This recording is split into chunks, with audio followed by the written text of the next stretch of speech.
Muy buenos días, estimados alumnos. Entonces vamos a dar inicio a esta clase número 6, donde vamos a comenzar a estudiar la segunda ley de la termodinámica. Entonces voy a apagar mi cámara y comenzar entonces con la presentación. Les pedí que vieran algunos videos que publiqué en la plataforma, donde la profesora Edith hace una descripción bien detallada de lo que es la segunda ley de la termodinámica. Entonces, en principio, ¿de qué se trata esta segunda ley? Ya vimos la primera ley, tanto para sistemas abiertos como para sistemas cerrados. Y hemos visto que sí, que hay un balance de masa y un balance de energía. Vimos que, de acuerdo a lo que es la conservación de la masa que entra en un sistema es igual a la masa que sale, en principio. Y también tenemos que la energía no se crea ni se destruye, solamente se transforma.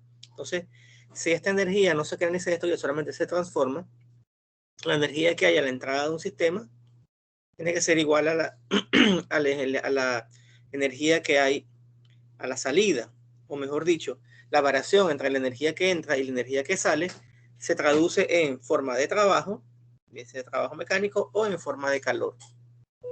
Pero eso no nos dice que los procesos tienen un ciclo natural, mejor dicho, tienen un sentido natural.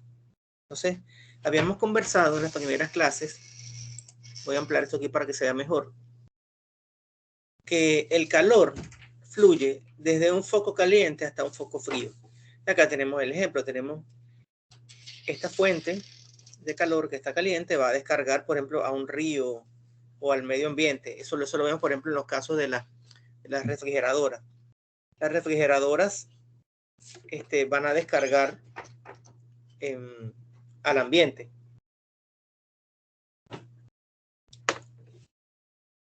Pero al revés no sucede. Yo no puedo transferir calor desde un foco frío o de una fuente fría hasta una fuente caliente. Y aquí tenemos este ejemplo. Por ejemplo, esporádicamente, un domingo así cuando nos reunimos con la familia, nos pudiéramos hacer una parrillada. Si yo agarro un par de filetes de estos de ribeye, bien jugosos como los que se ven acá, bien bonitos, y los pongo al carbón, al cabo de unos minutos voy a tener una carne bien cocida que de acuerdo al gusto de cada quien puede ser término medio, 3/4 o bien cocido, que personalmente no me gusta. Entonces, ¿qué sucede? Cuando ponemos estos filetes que están fríos sobre esta brasa, vamos a tener que ellos van a ir absorbiendo calor.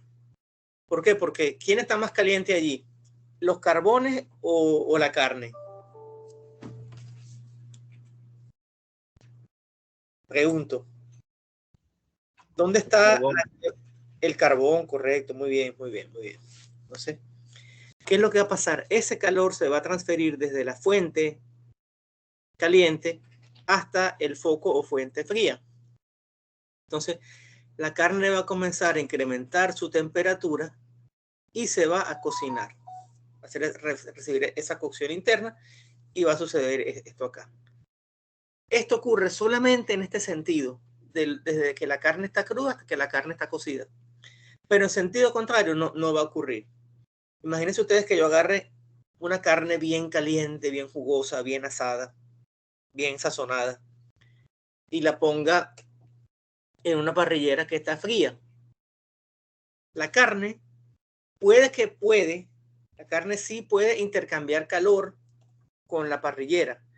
Es decir, que la carne puede que caliente un poco las rejillas, pero lo que no va a suceder es que la carne se vaya a volver a colocar cruda. Es decir, una vez que la carne está cocida, la carne no va a volver a su estado inicial. ¿Se entiende la idea?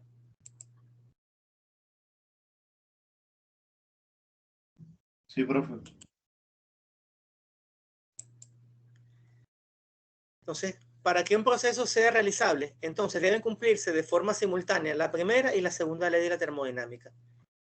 Es decir, el balance de masas y el balance de energía, y a la vez el sentido natural o sentido lógico del proceso. La segunda ley analiza el sentido de un proceso y la calidad de la energía. Para ello se usa una variable denominada entropía. Y esta entropía con minúscula es entropía específica, que es la que aparece en las tablas de vapor al lado de la entalpía. Y esta entropía está relacionada con el desorden molecular interno. Muchas veces uno escucha por ahí en el lenguaje coloquial que la entropía es desorden, más o menos. Pues si yo tengo mi cuarto desordenado, eso no quiere decir que haya entropía, se refiere al desorden de las moléculas de la sustancia. En un estado de equilibrio, los valores que toman los parámetros característicos de un sistema termodinámico aislado son tales que maximizan el valor de una cierta magnitud que está en función de dichos parámetros llamada entropía. Esto es un enunciado para la segunda ley. Me gusta mucho más formulado por el señor Kelvin, juntamente con el señor Planck. Kelvin, el mismo del grado Kelvin. Es imposible que un dispositivo que opere en un ciclo reciba calor de un solo depósito y produzca una cantidad neta de trabajo. Es decir, que yo tengo un equipo que recibe calor de una fuente caliente, pero él debe descargar calor en algún momento también. Cuando descarga calor, hay una pérdida de calor. Entonces, esto lo que quiere decir es que él recibe calor para hacer su proceso, realiza el proceso y hay una parte del calor que debe intercambiar con el medio ambiente que se va a perder lamentablemente. Esto también es interpretado como que ningún equipo térmico puede tener una eficiencia de 100%. Entonces, eficiencia térmica. Porque cuando vemos que en el mundo de la refrigeración, cuando hablamos de la eficiencia de los equipos, es un concepto un poco diferente. Entonces aquí tenemos un ejemplo en un ciclo Rankine. El ciclo Rankine, muchachos, es uno de los ciclos más tradicionales o más antiguos para lo que es generación de potencia. Es el ciclo con el cual trabajaban las antiguas calderas de las antiguas locomotoras, mejor dicho. No calderas, las locomotoras. Vamos a explicar un poco cómo es. De todas maneras, estos temas de ciclo Rankine, ciclo de refrigeración, lo vamos a ver con detalle al final del curso. Entonces, la caldera recibe calor de un combustible, pero cuando se da el proceso de condensación, el intercambiador de calor, se cede calor al ambiente. Vamos a ver cómo funciona esto. Aquí yo tengo mi caldera. Aquí yo añado calor, bien sea porque yo utilice un combustible como el gas natural, como los combustibles residuales, o tenemos por ejemplo el fuel oil, el búnker, que es un combustible que usan los barcos, combustibles residuales. Puedo utilizar bagazo. En las centrales, por ejemplo, azucareras, se usa el bagazo de la caña. Y tradicionalmente se usaba, era carbón mineral. Entonces uno veía en las películas que estaba el fogonero, así en las películas como Titanic, que estaban los fogoneros añadiendo carbón con una pala a las calderas para poder, pues, incrementar la temperatura del agua y generar vapor. Entonces, yo añado calor acá con un combustible, genero vapor, que puede ser vapor saturado, vapor sobrecalentado. Hay dos tipos de dispositivos, caldera y generador de vapor. Generalmente en las calderas lo que se quiere obtener es vapor saturado. Y en los generadores de vapor se desea obtener vapor sobrecalentado. A nivel industrial, lo que más tenemos son calderas para hacer los procesos, por ejemplo, de esterilización en hospitales o cocción en alimentos en diferentes plantas. Entonces, tenemos mi vapor saturado. Ese vapor saturado, que tiene, como ustedes saben, bastante energía interna y bastante entalpía, pasa a una turbina donde hace girar los álabes de la turbina. Y esa turbina me genera una potencia. Y esa potencia, supongamos, yo la utilizo en el caso de las locomotoras para mover, impulsar la locomotora. Y si es en el caso de la generación eléctrica, esto va acoplado a una suerte de, como una especie de alternador, que realmente es un generador, donde él me va a producir electricidad, bien sea a 50 o a 60 Hz. Una vez que ya se realiza toda la expansión, porque esto es una expansión del vapor a lo largo de la turbina, aquí puedo tener un vapor, aquí puedo tener todavía vapor o puedo tener ya una mezcla, donde te voy a tener vapor saturado junto con líquido saturado. Es decir, puedo tener calidad. voy a entrar a un condensador y ese condensador no es más que un intercambiador de calor. Por ejemplo, a nivel industrial tenemos las torres de enfriamiento, donde lo que se hace es que se circula agua en contraflujo, agua pues más fría que el agua que viene de la turbina, para que intercambie calor y a la vez pase también por una suerte de pequeños radiadores que permiten una transferencia de calor por radiación hacia el medio ambiente, y a la vez también tenemos el aire que te ayuda al proceso. Entonces aquí tenemos digamos que dos mecanismos de transferencia de calor. Tenemos la convección, porque tenemos un fluido en movimiento, y tenemos la radiación, porque si tenemos unas aletas bien diseñadas, esas aletas facilitan el intercambio de calor con el medio ambiente. Se me perdió el cursor. Ok, aquí está el cursor del mouse, disculpen. Posteriormente yo tengo aquí agua otra vez, y esa agua va a ingresar a la bomba, y esa bomba nuevamente va a alimentarme mi caldera. Entonces este es el ciclo Rankine básico. Esto fue bien estudiado por el señor Rankine, que es uno de los padres de la termodinámica. En la termodinámica hemos tenido aportes de mucha gente. Los primeros aportes vienen del señor, por ejemplo, James Watt. De hecho, la unidad se llama Watt de potencia. Pero también tuvimos los aportes de Newcomen, de James Papin, de Carnot, de Rankine, de Planck, de Kelvin, de Clausius, de Clapeyron. Hay muchos científicos que han estudiado este fenómeno de la termodinámica, pues es una ciencia que no es nueva, es bastante antigua.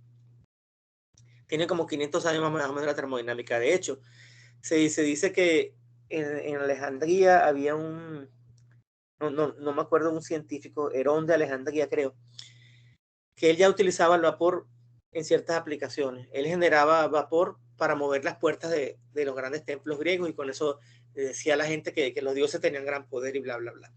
Estaba aplicando ciencia. Entonces, vamos a definir la eficiencia energética de todo este ciclo Rankine como el trabajo neto, que es lo que yo quiero. ¿Qué es lo que yo quiero generar? Bueno, quiero generar potencia aquí en la turbina. Y el trabajo neto, que es lo que queremos, entre lo que nos cuesta. ¿Y qué es lo que nos cuesta? El calor suministrado en forma de combustible. Entonces, el trabajo neto, en resumidas cuentas, viene siendo el trabajo de la turbina menos el trabajo de la bomba. Aquí vamos a explicar por qué. En la turbina, el vapor ingresa con energía, con bastante energía interna, con bastante entalpía. Y con esa energía es que él impulsa a los árabes de la turbina y genera esta potencia. Pero ¿qué es lo que pasa en una bomba? ¿Quién me puede decir cómo funciona una bomba? Mejor dicho, ¿qué hace una bomba?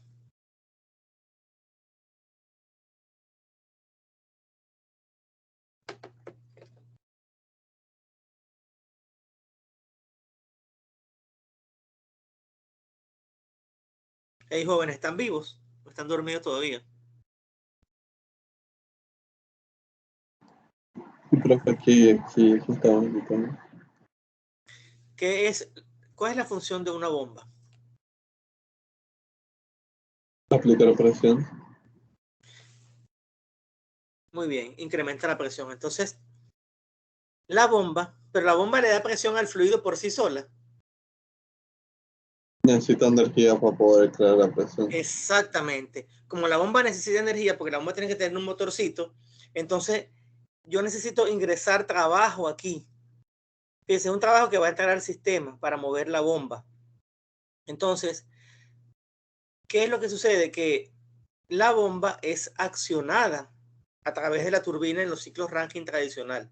Es decir, tú vas a tener, digamos que la bomba la vas a conectar al eje de la turbina. Y como es un dispositivo que te va a consumir energía, por tanto, el trabajo que va a salir acá va a ser el trabajo digamos, el trabajo neto, pues, va a ser el trabajo que puede hacer la turbina menos el trabajo que consume la bomba.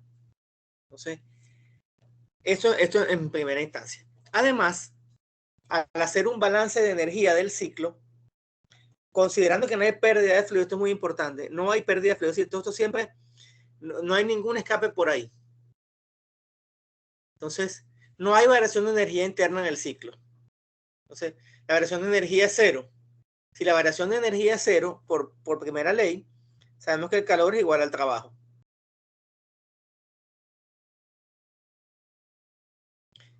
Si el calor es igual al trabajo,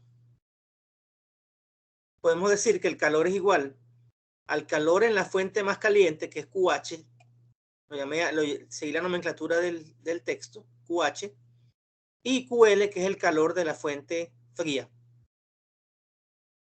Fíjense aquí una cosa que es bien importante que tomemos en cuenta, que lamentablemente el calor que está en el condensador, el calor que se intercambia con el condensador se pierde. Entonces, si ustedes alguna vez se han sentado detrás donde está la parte del compresor de un aire acondicionado, se van a dar cuenta que eso expide aire caliente y ese calor lamentablemente se pierde.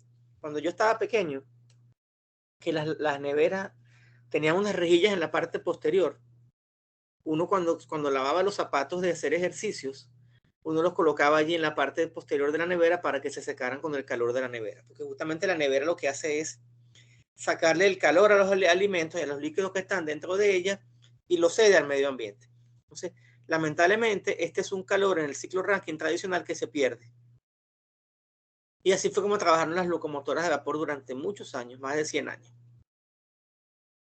Entonces, este calor que ponemos acá es solamente el calor de la caldera, que es el que llamamos QH según esta nomenclatura.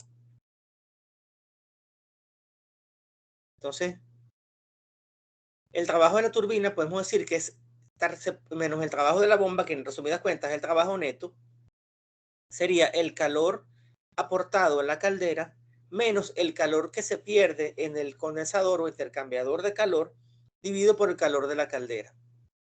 Y cuando yo separo esto en dos fracciones, aquí no se ve muy bien, déjeme hacer la corrección de una vez. Quedó muy pegada la...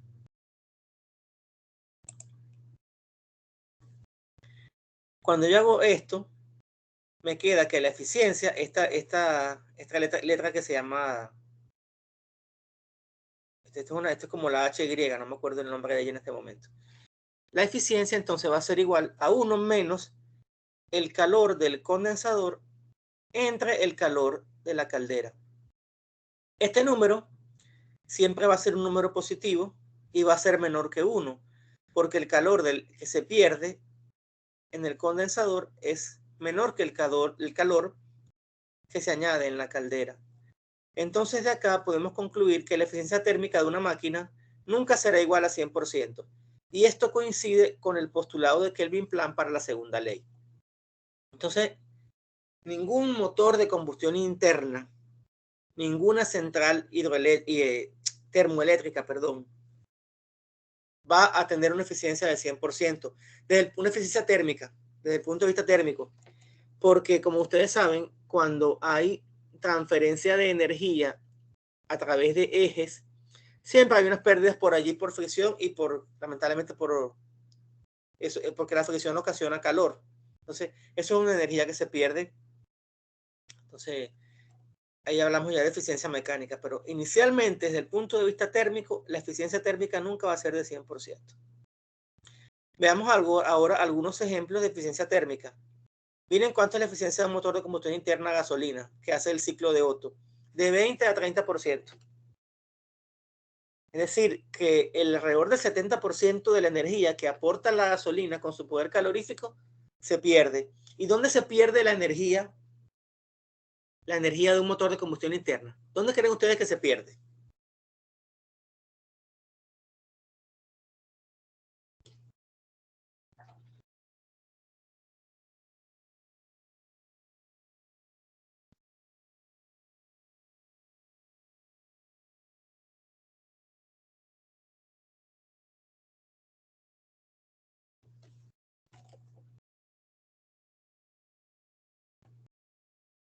Bueno, miren, en un motor de combustión interna, en un automóvil, hay muchos lugares donde se pierde energía.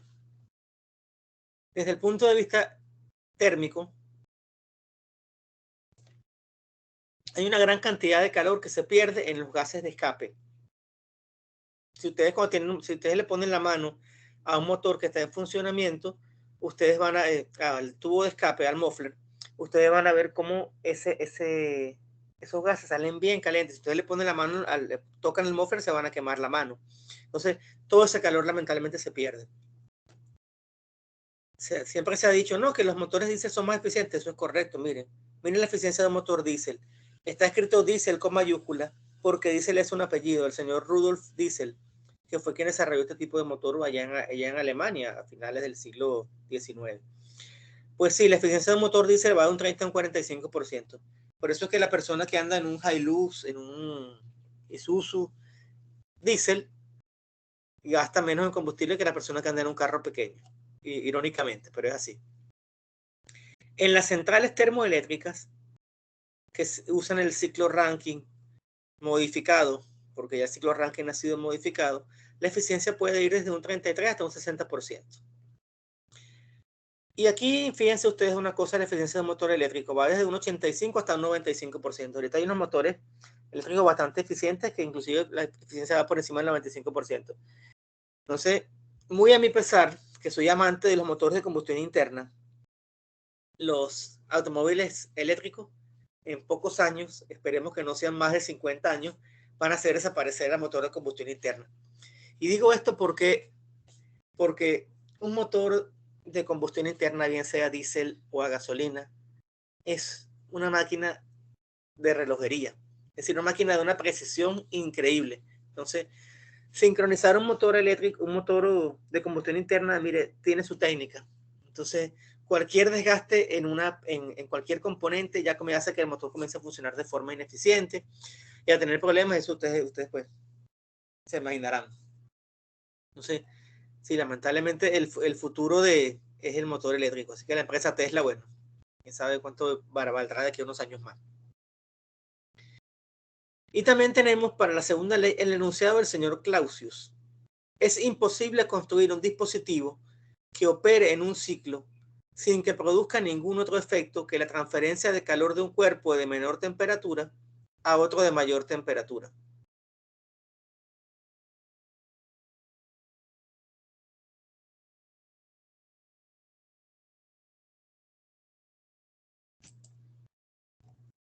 Veamos ahora un ejemplo. Se transfiere calor a una máquina térmica desde una fuente de calor a una tasa de 80 megavatios o megawatts, como lo quieran llamar.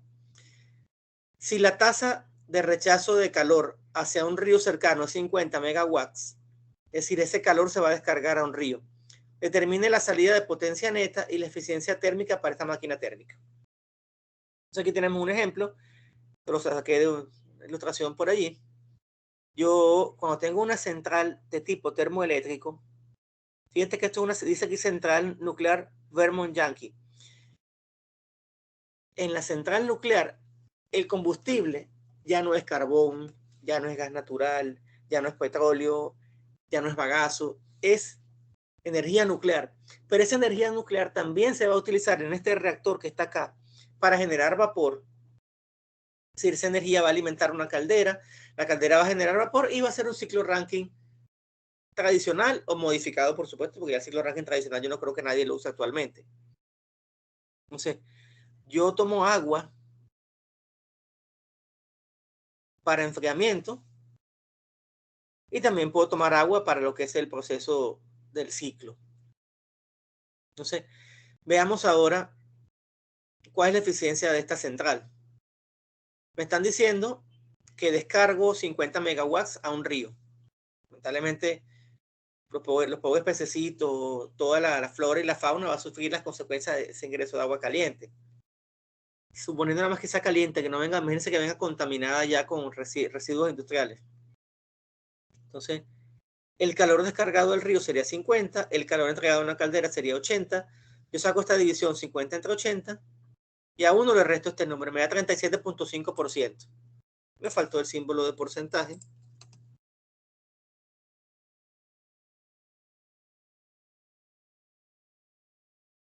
Entonces, fíjense ustedes, yo estoy generando en la caldera 80 megawatts, pero estoy perdiendo 50 megawatts en la descarga al río. O sea, es una pérdida de calor gigantesca. Esto representa, estos 50 megawatts son un 62.5% del calor entregado. Es decir, que ese calor se pierde.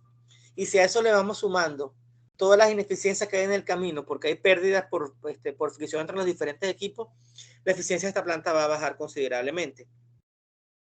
Entonces, ¿qué es lo que sucede cuando yo en este punto de descarga de agua tibia, yo voy a calentar una zona alrededor de la descarga?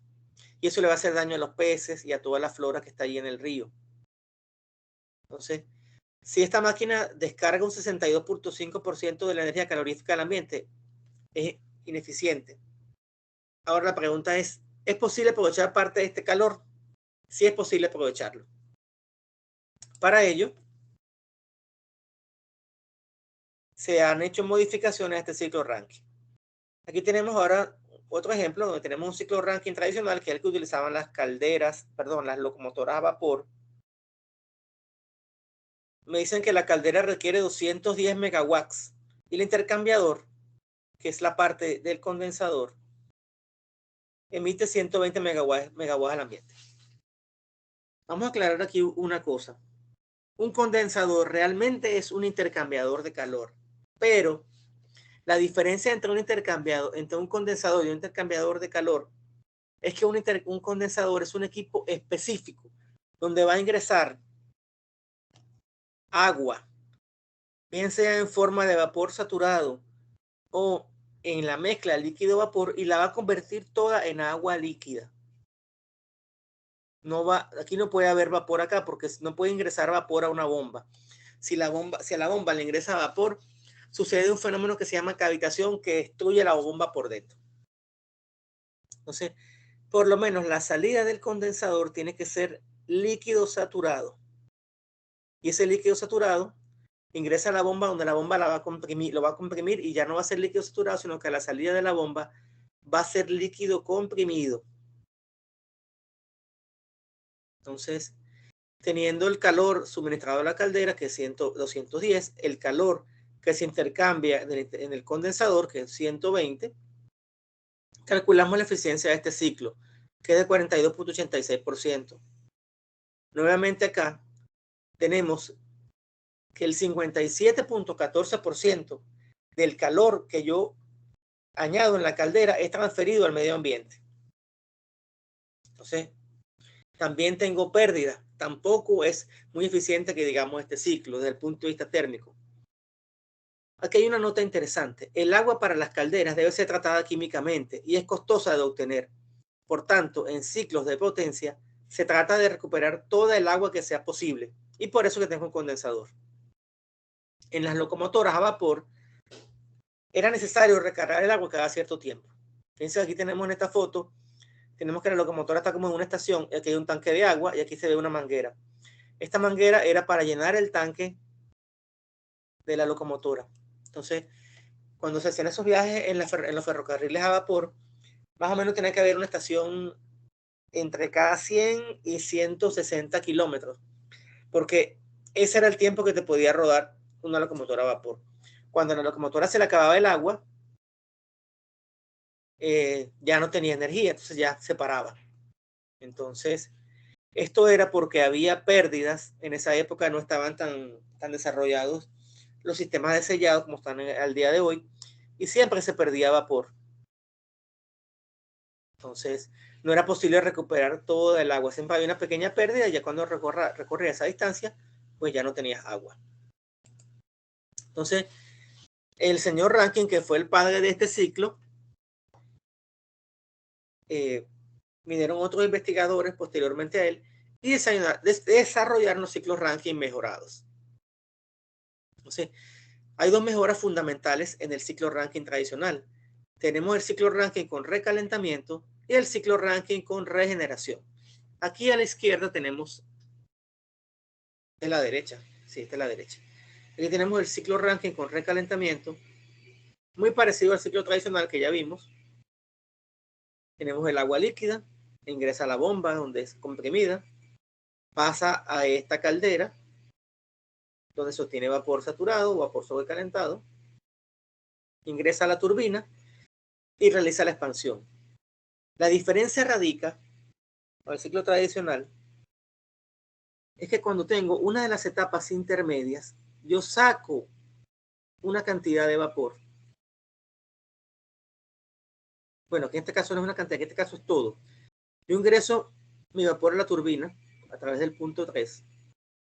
El vapor ingresa, comienza a hacer trabajo. Pero antes de que él pierda toda su energía, yo lo extraigo aquí, en una etapa intermedia. Lo paso otra vez a través de la caldera,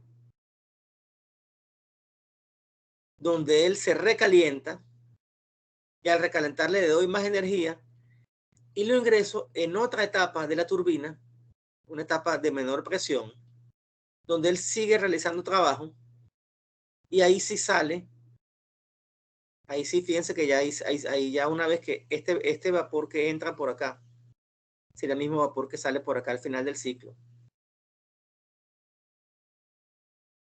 Pasa al condensador y vuelvo a tener agua líquida.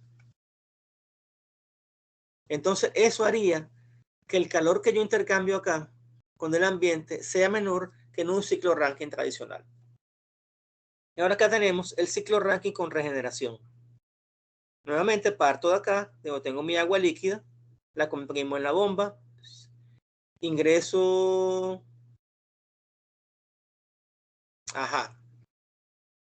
vamos a explicarlo mejor de otra forma. Tenemos la caldera, donde en la caldera ya tenemos el vapor. Este vapor ingresa aquí a la turbina, realiza todo su trabajo de expansión y finalmente va para el condensador. Y en el condensador obtengo ya agua líquida. Comprimo mi agua líquida con la bomba, pero en lugar de enviarla directamente a la caldera, la paso por la turbina. Y como en la turbina ella va a estar en flujo contrapuesto con el vapor que viene de la caldera, ella se va a precalentar antes de entrar a la caldera. Entonces, en lugar de entrar a la caldera, supongamos a 25 grados centígrados, puede entrar a 50, qué sé yo. Entonces, ya la caldera va a requerir menos calor para calentar esa agua hasta la temperatura deseada. ¿Entienden la idea o no?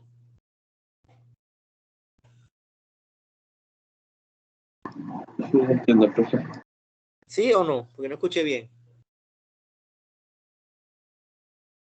Que sí se entiende, profe.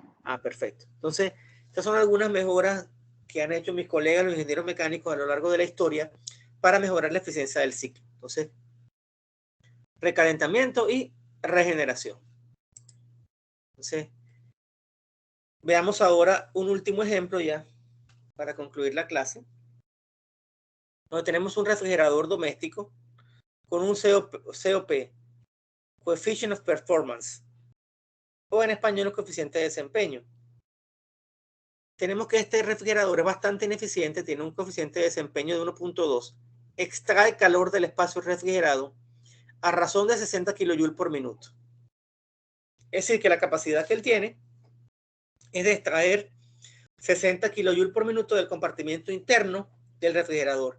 Y esto abarca tanto la parte del congelador como la parte del refrigerador como tal.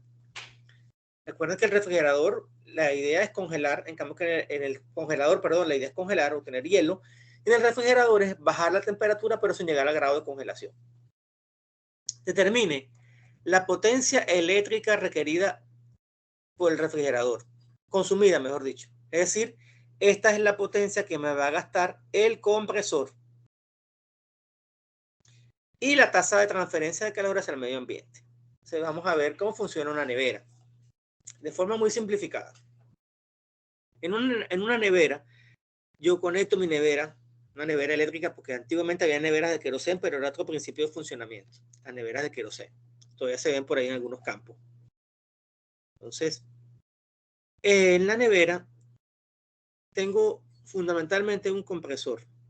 Claro, también tengo unos ventiladores, unos que se van a encargar de lo que es la transferencia de calor por convección, pero eso no nos interesa al momento porque el consumo realmente de un ventilador es muy bajo en comparación con lo de un compresor. ¿Sí? Este compresor que es digamos, el motor de la nevera. Tiene un motorcito eléctrico que es el que yo conecto a la red eléctrica. Entonces, cuando yo lo conecto, ese motorcito se mueve y me hace un trabajo. Entonces estoy ingresando trabajo al sistema. ¿Y qué es lo que él hace?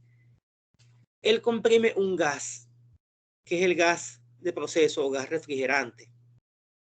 Ese gas refrigerante puede ser, antiguamente era refrigerante 12 o conocido como freón 12. Después inventaron el freón 22 o R22. Antiguamente, o todavía se usa a nivel industrial, el amoníaco. También teníamos agua, pero ya hace muchísimo tiempo, agua como refrigerante. Ya no se usa para ciclos de refrigeración porque no es eficiente. Y después se inventaron el R134A, que es uno de los más comunes actualmente. Y actualmente también existe el R410A. Son refrigerantes. Entonces, el refrigerante es el que hace el trabajo. Ese refrigerante es comprimido. Ingresa acá a un evaporador, donde él es evaporado. Intercambia calor con la parte interna de la nevera. Absorbe ese calor.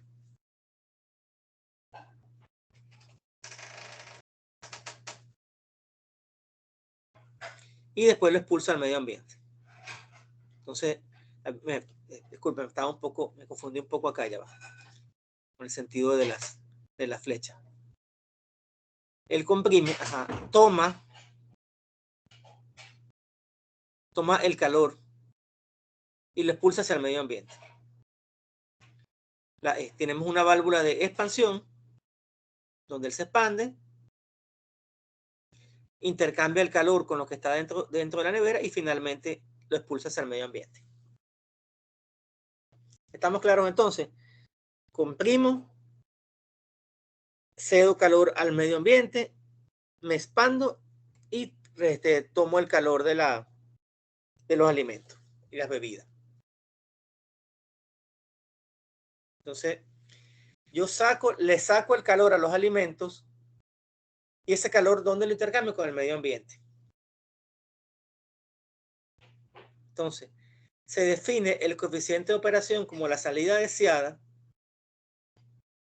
¿Qué es lo que yo quiero? Que ese calor que está dentro de la nevera, que es el calor de la fuente fría, porque adentro tú vas a tener una temperatura menor que en el exterior. Tú quieres que ese calor pase al medio ambiente. Y el medio ambiente está más caliente. Pero fíjense ustedes una cosa. De forma natural, lo que debería pasar es que el calor del medio ambiente pase hacia la parte interna de la nevera, que es la que está fría. ¿Cierto o falso? Cierto, profe. Pero yo lo que hago con el compresor es forzar para que las cosas ocurran de forma contraria a lo que es el ciclo natural. Entonces, yo voy a tomar este calor que está en la fuente fría y lo voy a transmitir a la fuente caliente usando un compresor y un gas refrigerante. Por eso es que cuando, por ejemplo, que se le fue el gas, se le fue el gas a la nevera, al aire acondicionado, por supuesto que no va a enfriar nada, porque no hay el fluido que haga el trabajo, que es el fluido que se encarga de captar el calor y después expulsarlo a través de lo que es el intercambiador de calor que tienen las neveras en la parte posterior, que en mi época eran de rejilla. Bueno, la que tengo todavía en mi casa todavía es de rejilla. Tiene una rejilla negra en la parte posterior y si usted la toca se quema la mano. Entonces, sabemos que el calor, me lo están diciendo, que es 60 kilojoules por minuto y el COP es 1.2. De aquí yo despejo el trabajo del compresor. Entonces, el trabajo del compresor sería entonces el calor que ella desaloja entre el coeficiente de operación o desempeño. Estos 60 kilojoules por minuto lo convierto a kilojoules por segundo y lo divido entre 1.2. Y me da 0.883 kilowatts, aproximadamente 1.12 HP. Si uno ve los motores de las neveras modernas, son de 1/4 de caballo aproximadamente. Quiere decir que las neveras modernas son mucho más eficientes que esta que está acá. Esta es una nevera vieja, una nevera antigua. Fíjate que el motor es de 1.12 HP. Las neveras, como les dije, los motores son de 0.25 o 0.5 HP, las neveras domésticas. Entonces, Este trabajo es el trabajo que consume el compresor, suponiendo que no hay pérdida. Para la parte B,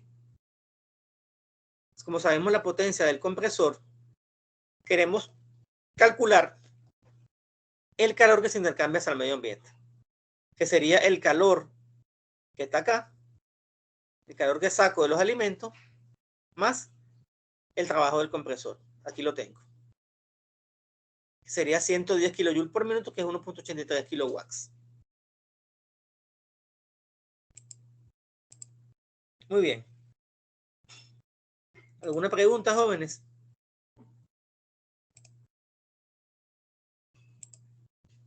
La verdad, no, profe.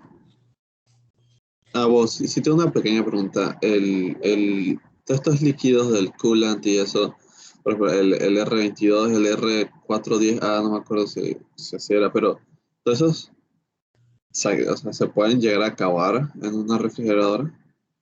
¿O nunca se acaban? Bueno, mira. Recuerda que una refrigeradora, un aire acondicionado, es un dispositivo que realiza un ciclo cerrado. ¿Okay? Entonces, en teoría, escúchese bien, no debería agotarse ni el R22, ni el refrigerante en general. Entonces, ¿pero qué sucede? Tienen una serie de tuberías y esas tuberías también sufren los embates del tiempo. Por ejemplo, en las neveras modernas son más eficientes que las neveras antiguas, por supuesto que sí. Y eso me lo está explicando estoy a un amigo que es técnico de refrigeración, que tienen una serie de tuberías para facilitar el intercambio de calor, y esas tuberías no son de bronce, sino que para abaratar costos las hacen de fundición gris o de hierro. O sea, si las hicieran hacer inoxidable, perfecto, no se destruirían nunca. Si las hicieran de bronce, tampoco. Pero no las hacen. Me reservo el nombre del fabricante muy reconocido. Tiene una gama de neveras de bajo costo y una gama de neveras de alto costo. Entonces, en las que son de bajo costo, ¿qué sucede? Hace esas tuberías de hierro negro y el hierro negro se oxida. Y en una parte del recorrido, ellas están en contacto con agua que viene de la condensación. Entonces, la tubería se pudre. Cuando la tubería se pudre, comienza a haber fugas. Y por ahí se te va el refrigerante. Entonces, tienes fugas. Y lo mismo pasa en los automóviles. En los automóviles, por ejemplo, cuando se daña una tubería, porque bien sea por un golpe, por un accidente, o el evaporador se daña, que los evaporadores los hacen de aluminio. Si el aluminio es de buena calidad, perfecto, pero si el aluminio viene de reciclaje, cuando tú reciclas, lamentablemente no puedes reciclar al 100%, porque siempre vas a tener impurezas. Entonces, tienes que añadirle aluminio puro para tener una buena mezcla. Entonces, si tú no haces bien la mezcla, el aluminio no va a tener la pureza requerida, entonces vas a tener también problemas en el material y vas a tener problemas de calidad. Entonces, cuando eso sucede, pues ya no, ¿cómo te explico? Ya el material no es tan fuerte como antes y vas a tener también fugas y es cuando se acaba entonces sacaban el fluido de trabajo. En los automóviles, que es donde vino la pregunta inicialmente por lo que es el tema del coolant, también puedes tener fuga, porque tú tienes mangueras y tienes también tuberías y también tienes uniones. Entonces, cuando tú tienes mangueras, ten por seguro que las mangueras tarde o temprano se van a romper. Entonces, por ahí vas a tener escapes de coolant. También recuerda que los reservorios para los tanques de coolant son reservorios que son plásticos y también tienen tuberías plásticas. Esos plásticos son susceptibles a los cambios de temperatura. Entonces, caliente, frío, comienzan a cristalizarse los plásticos. Y entonces, cuando se cristalizan, se ponen muy rígidos y se parten. Y cuando se parten, viene el problema de recalentamiento. Me ha pasado ya en mi automóvil. Como los reservorios son plásticos, un día estoy llegando a la oficina y por casualidad, veo que el agua está comenzando a subir. Lo abrí y inmediatamente me di cuenta que tenía una fuga. Se había consumido todo el coolant. ¿Y por qué se había consumido todo el coolant? Porque se había partido una de las tuberías del reservorio y sencillamente por ahí estaba la fuga. Y yo había notado que tenía que ir reponiendo el coolant toda la semana. En un mes me consumía un galoncito de coolant, que tampoco es que es muy barato el coolant. Y entonces, ya, cambié mi reservorio y ya está, se acabó el problema. ¿Alguna otra pregunta, jóvenes? No, por mi parte ya no, profe, muchas gracias. Muy bien. Entonces les recuerdo que hemos fijado el examen para... Hemos fijado para el 26. Vamos a dejarlo entonces para el próximo miércoles entonces. Próximo miércoles 2 de marzo. ¿De acuerdo? Vamos a dejar abierto desde las 6 de la tarde hasta la medianoche. Entonces, ese anuncio lo voy a publicar de todas maneras en el Moodle y les voy a mandar el correo.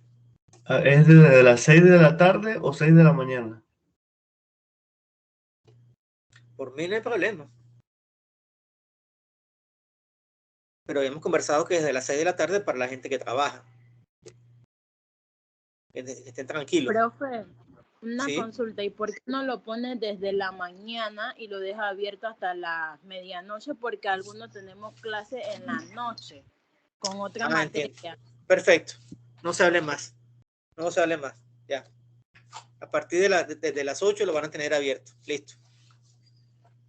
Eso sí, el próximo miércoles tenemos clase, así que tienen que ir a mi clase. ¿Entendido? Está bien, profe, está bien. Bueno, jóvenes, ha sido un gusto. Que tengan ustedes un excelente día. Dale, profe, igual, cuídese.